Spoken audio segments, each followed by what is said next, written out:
அனைத்து ஊடக நண்பர்களுக்கும் பத்திரிகை நண்பர்களுக்கும் வணக்கம். இன்றைய தினம் தமிழ்நாடு முழுவதும் இன்று நடைபெறவிருந்த டிஎன்பிஎஸ்சி குரூப் 2 மற்றும் 2A முதன்மை தேர்வானது சென்னையில் ஏற்பட்ட ஹால் டிக்கெட் மற்றும் தேர்வு மைய குளறுபடியால் இன்றைக்கு தினம் ஒத்திவைக்கப்பட்டிருக்காங்க. அதேபோல் வேலூரில் தெரியாமல் 171 பேர் இன்றைக்கி தேர்வு எழுதியிருக்காங்க. தேர்வு ஒத்திவைக்கப்பட்டதை கூட தெரியாமல் வேலூரில் 171 பேர் தேர்வு எழுதியிருக்கிறாங்க. இப்படி ஒரு நிர்வாக திறமையற்ற அரசாங்கம் தான் விடியா திமுக அரசாங்கம் என்பதை இந்த நேரத்தில் தெரிவிக்க விரும்புகிறேன். டிஎன்பிஎஸ்சி தேர்வு ஒரு முக்கியமான தேர்வு. இந்த தேர்வை கூட இந்த அரசு சரியான முறையில் நடத்த முடியாத ஒரு அவல நிலை ஏற்பட்டுள்ளது. ஏற்கனவே பலமுறை ஊடகத்தின் வாயிலாக பத்திரிகையின் வாயிலாக அறிக்கையின் வாயிலாக வெளியிட்டிருக்கிறேன். இன்னும் தமிழகத்தில் சட்ட ஒழுங்குக்கு நிரந்தர டிஜிபி நியமிக்கப்படவில்லை. இன்றைக்கி உச்சநீதிமன்றம் ஒரு தீர்ப்பு வேறு அண்மையில் கொடுத்துருக்குறாங்க. யூபிஎஸ்சி தேர்வு செய்யப்பட்டு மாநில அரசுக்கு அனுப்பப்பட்ட அந்த பட்டியலில் மாநில அரசு உரிய காலத்தில் சட்ட ஒழுங்கு டிஜிபியை நியமிக்காமல் இருந்தால் உச்சநீதிமன்றத்தை நாடலாம் என்று ஒரு செய்தி வெளியில் வந்திருக்குது. உச்சநீதிமன்ற தீர்ப்பின் அடிப்படையில் இந்த அரசாங்கம் இந்த தீர்ப்பு வந்த பிறகு கூட இதுவரை யூபிஎஸ்சி தேர்வு செய்யப்பட்டு அனுப்பப்பட்ட டிஜிபி பட்டியலில் ஒருவரை நிரந்தர சட்ட ஒழுங்கு டிஜிபியை நியமிக்க முடியல. அந்த அளவுக்கு ஒரு திறமையற்ற அரசாங்கம் இன்றைக்கி செயல்பட்டு கொண்டிருக்கின்றது. டிஎன்பிஎஸ்சி தேர்வு ஒத்திவைப்புக்கு அமைச்சர் KN நேரு ஊழல் காரணமா அல்லது டிஎன்பிஎஸ்சி டிஎன்பிஎஸ்சியுடைய நிர்வாக திறமை தான் காரணம். தாவக பொதுச் செயலாளர் ஆதவர்ஜனா கேள்வி எழுப்பியிருக்காரு, கண்டனம் தெரிவிச்சிருக்காரு. நாங்களும் தான் கண்டனம் இன்னைக்கு ட்விட்டரில் வந்திருப்பீங்களே. அதுக்கு யாரு ஏற்கனவே உதவி ஆய்வாளர் தேர்வு இதே மாதிரி தான் இருந்தது. அதில் குளறுபடி ஏற்பட்டது. அங்கே இருக்கிற ஒரு உயர் காவல்துறை அதிகாரி அறையிலேயே அந்த தீக்கரையெல்லாம் ஆக்கப்பட்டது நல்லா தெரியும். அந்த உயர் காவல்துறை அதிகாரிகள் டிஜிபிக்கு புகார் கொடுத்த கூட என் மீது நடவடிக்கை எடுக்கலை. அரசாங்கம் தான் பொறுப்பேற்கணும். நிச்சயமாக அரசாங்கம்னா டிஜிபி நேரு தான், முதலமைச்சர் தான் அரசாங்கம். 2.0 தான் கிடைக்குன்னு சொல்லிருக்கீங்க. கண்டிப்பாக டிஜிபி தான். 2.0க்கு 0 தான் கிடைக்காது. இப்போ அப்படி தான் நடந்துட்டு இருக்குது. இந்தியாவுக்கு நாங்கள் 0 பரிசளிப்பாங்க. தமிழ் மக்கள் நேற்று மாநாட்டில் பேசுகிறாங்க, இளைஞரணி மாநாட்டில். என்ன 0 அளிக்க போகிறாங்க? நீ சொல்கிறாரு மத்திய அரசு மாநில அரசுக்கு எந்த நிதியும் கொடுக்கலின்னு. இன்றைக்கி மத்திய அரசுக்கு தேவையான திட்டங்களை தான் கொடுக்க முடியும். மத்திய அரசாங்கம் இருக்க திட்டங்கள் அதிமுக ஆட்சி இருக்கின்ற பொழுது நிறைய திட்டங்களை நாங்கள் பெற்றோம். இந்த ஆட்சியாளர்கள் முறையாக மத்திய அரசு அணுகாத காரணத்தினால மாநில அரசுக்கு வர வேண்டிய திட்டங்கள் எல்லாம் இன்றைக்கி கை நழுவி போய்கொண்டிருப்பதற்கு காரணமே இந்த திராவிட முன்னேற்ற கழக ஸ்டாலின் தலைமையில் இருக்கிற அரசாங்கம் தான். இன்றைக்கு ஸ்டாலின் அவர்கள் பேசுகிறாரு, மத்தியில் 15 ஆண்டுக்கு மேலாக திராவிட முன்னேற்ற கழகம் மத்தியில் ஆட்சி அதிகாரத்தில் இருந்தாங்க. அப்பொழுது எவ்வளவு நிதியை மத்திய அரசாங்கம் பெற்றாங்க, எத்தனை திட்டங்களை பெற்றிருக்காங்க, அதனால் மக்கள் எந்த நன்மை பெற்றிருக்குது. அது மட்டும் இல்லை, தமிழ்நாட்டை சேர்ந்த திரு ப. சிதம்பரம் அவர்கள் நிதியமைச்சராக கூட இருந்தார். அப்போ கூட இங்கே தேவையான நிதி பெற முடியல, தேவையான திட்டங்கள் பெற முடியல. ஆனால் அதிமுக ஆட்சியில் அம்மாவுடைய அரசு இருக்கின்ற பொழுது சென்னை மாநகரத்தில் போக்குவரத்து நெரிசலை குறைப்பதற்கு சுமார் 63,000 கோடியில் 118 கிலோமீட்டர் மெட்ரோ ரயில் பாதை அமைப்பதற்கு மாண்புமிகு உள்துறை அமைச்சரை நேரடியாக வந்து அடிக்கல் நாட்டிட்டார். அந்த திட்டத்துக்கு நிதி ஒதுக்கீடு பெற்றோம், அனுமதி பெற்றோம். அதுக்கு பிறகு அனைத்து இந்திய அண்ணா திராவிட முன்னேற்ற கழக அரசு இருக்கின்ற பொழுது கோவையில் மெட்ரோ ரயில் திட்டத்திற்கு நாங்கள் விரிவான திட்ட அறிக்கை தயாரிக்கிட்டு இருந்தோம். ஆட்சி மாற்றம் ஏற்பட்டது.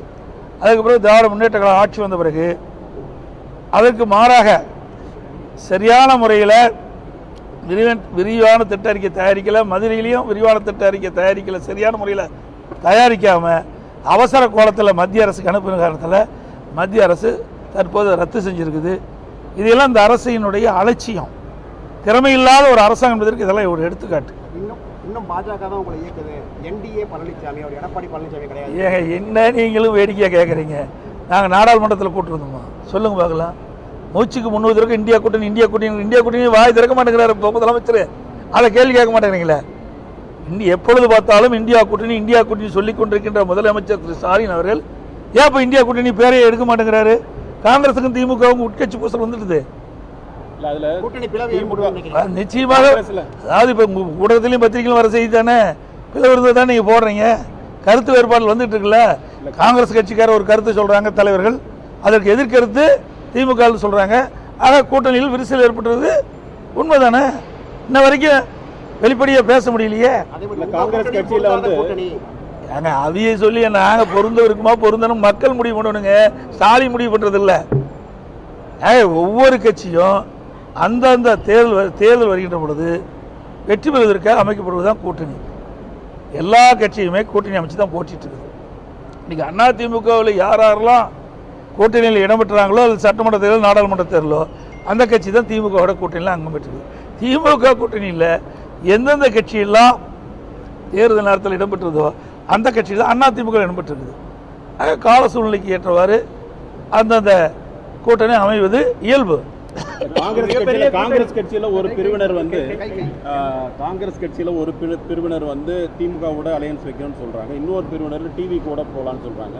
ஸோ பெரிய பிளவு ஏற்படுற மாதிரி ஒரு சுச்சுவேஷன் இருக்கு. 1996 இந்த மாதிரி ஒரு சுச்சுவேஷன் வந்து காங்கிரஸ் உடைஞ்ச மாதிரி திரும்ப அதே ஒரு சூழ்நிலை வரும்னு நினைக்கிறீங்களா நீங்க? உங்களுடைய செய்தியெல்லாம் பார்க்கும்போது அப்படித்தானே இருக்குது.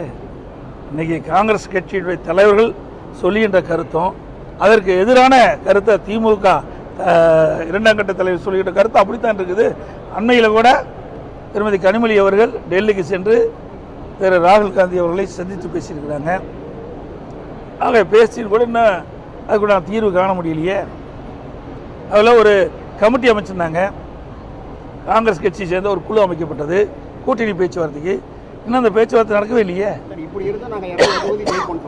ஜெயிப்பாங்க, தேர்தல் முடிஞ்சது தானே தெரியும் யார் ஜெயிப்பாங்க யார் தோப்பாங்கன்னு.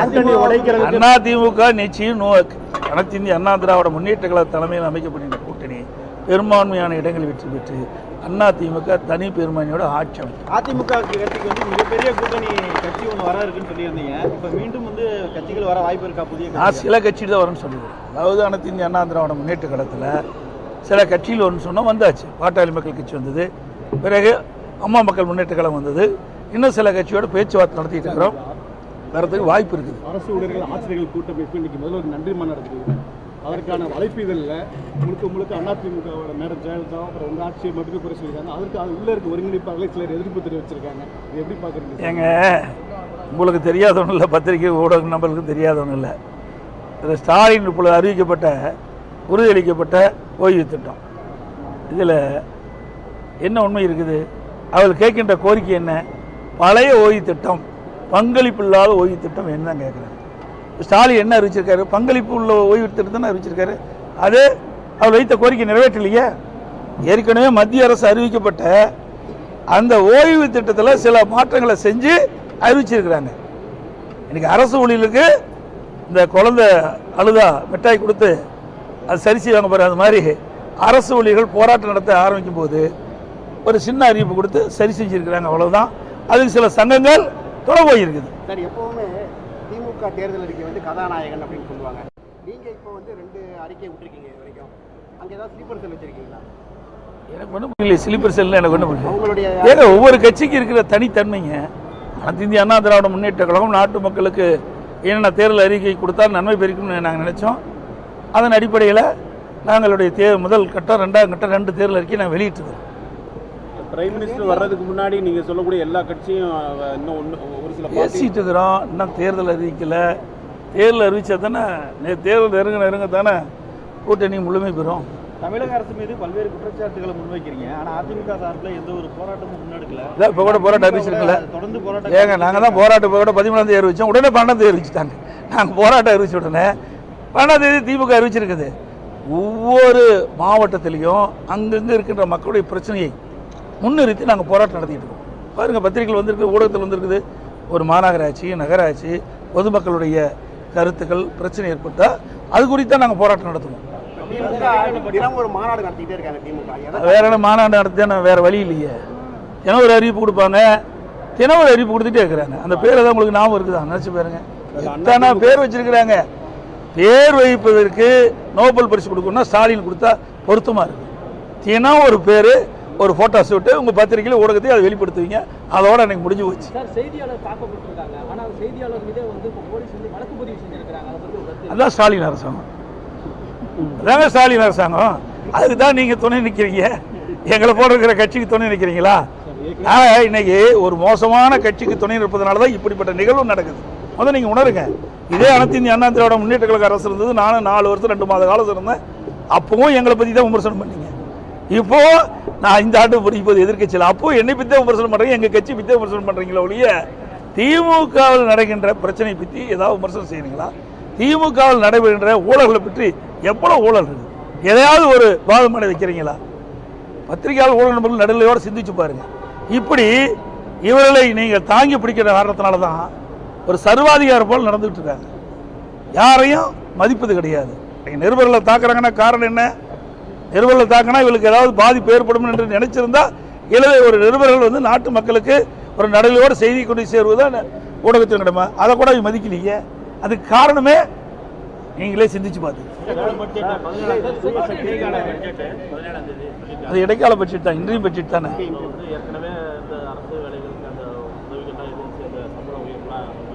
இடைக்கால பட்ஜெட்டில் எதுவும் வரதுக்கு வாய்ப்பு இல்லை. ஏன்னா அது ஒரு இடைக்கால பட்ஜெட் தான். சம்பளம், அரசு ஊழியர்கள்லாம் சம்பளம் கொடுக்கணும், அதெல்லாம் அதில் இடைக்கால பட்ஜெட்டில் வரும். ஒவ்வொரு முறையும் கடைசி வருஷம் முடிகின்ற பொழுது ஒவ்வொரு அரசும் ஒரு இடைக்கால இன்றைய பட்ஜெட் போடுவாங்க.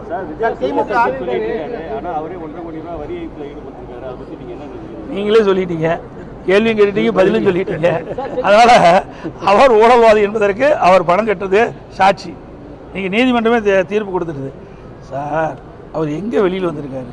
ஏதோ ஒரு கட்சி ஆரம்பித்தார், அவ்வளவுதான். ஒரு சம்பவம் நடந்து போச்சு, நடக்க முடியாத ஒரு சம்பவம் நடந்து போச்சு. அந்த சம்பவத்திலிருந்து 72 நாட்கள் வீட்டை விட்டே வரல. இது வரைக்கும் எத்தனையோ கட்சி தலைவர் இருக்கிறாங்க. ஆனால் ஒரு சம்பவம் நடைபெற்ற பிறகு அதை துணிந்து நின்று அதற்குண்டான தீர்வு காணுவதான் ஒரு அரசியல் கட்சியுடைய தலைவருடைய கடமையாக இருக்கும். ஆனால் கட்சி ஆரம்பிச்சுட்டு ஒரு துயரமான சம்பவம் ஏற்பட்ட உடனே 72 நாட்கள் வெளியிலே வரல. ஆஃபீஸை மூடிட்டாங்க 5 நாள். யாருமே கிடையாது. கட்சி இருக்குதா இல்லையாங்கிற நிலை ஏற்பட்டு விட்டது. இதுதான் நிலைமை, தமிழ்நாட்டுடைய நிலைமை. அந்த கட்சியுடைய நிலைமை அதுதான். முதல்வர் தொடர்ச்சியாக கடிதம் தமிழ்நாட்டு நிதி வேணும்னு எழுதியிருக்காரு. பேருக்கு எழுதுதாங்க. ஏங்க, நான் தான் ஏற்கனவே சொல்லிட்டேன், 15 ஆண்டு காலம் மத்தியில் ஆட்சி அதிகாரத்தில் இருந்த ஒரே கட்சி திமுக கட்சி தான்.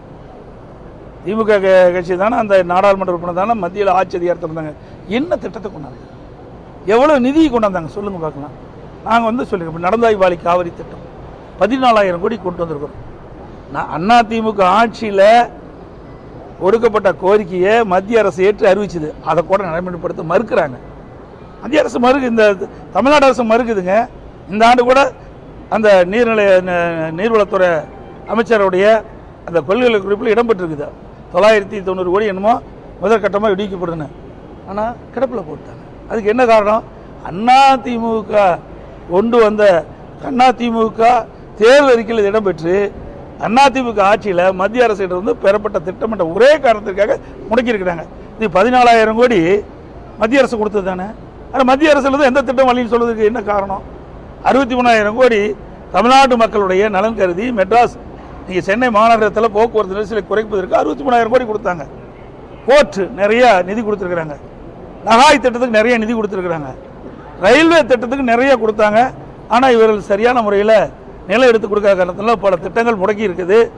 நகாய் ரோடு அதிமுக ஆட்சி இருக்கும்போது 10 சாலைகளுக்கு நாங்கள் வந்து அங்கே அனுமதி வாங்கினோம். கிடப்பிலே போட்டோம். 5 வருஷம் கிடப்பில் கிடக்குது. அதுக்கு தேவையான நடவடிக்கை எடுக்கலைங்க. ஆனால் வேணுமென்னே திட்டமிட்டு மத்திய அரசை குறை சொல்லி இருக்கின்ற ஒரு நிலைமை தான் இன்றைய முதலமைச்சருடைய நிலைமை. அதிமுக நேர்காணலாம் முடிச்சிட்டீங்க, யாருக்கெல்லாம் வாய்ப்பு கிடைக்கும், இப்போ எந்த அடிப்படை வேட்பாளர் அதை எப்படிங்க வெளிப்படையாக சொல்ல முடியும்? அதாவது அதிமுகவை பொறுத்த வரைக்கும் உழைக்கின்றவர்களுக்கு நிச்சயமாக வாய்ப்பு கிடைக்கும். தற்போது ஹிந்தி திணிப்பு இருக்குதுன்னு சொல்லி நேற்று ஸ்டாலின் பேசியிருக்காரு. என்டிஏ வந்துச்சுன்னா திருப்பி ஹிந்தி வந்துரும்ன்ற ஒரு மாயத்தோட ஏங்க ஹிந்தி முத கொண்டு வந்தது யாரு? காங்கிரஸ் ஆட்சி இருக்கு. அப்போ எதிர்த்தது யாரு? திமுக. இன்னைக்கு யாரோட கூட்டணியில் இருக்காங்க?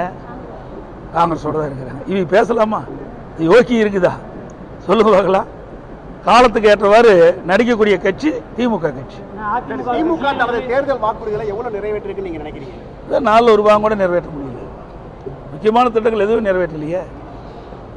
தேர்தல் ஆயத்த மாநாடு நடக்குமா ஸ்டேட் லெவல்ல எலெக்ஷனுக்கு முன்னாடி எல்லா கட்சியும் நடத்துறாங்க? அந்த மாதிரி எங்களதெல்லாம் அது மாதிரி இல்லை.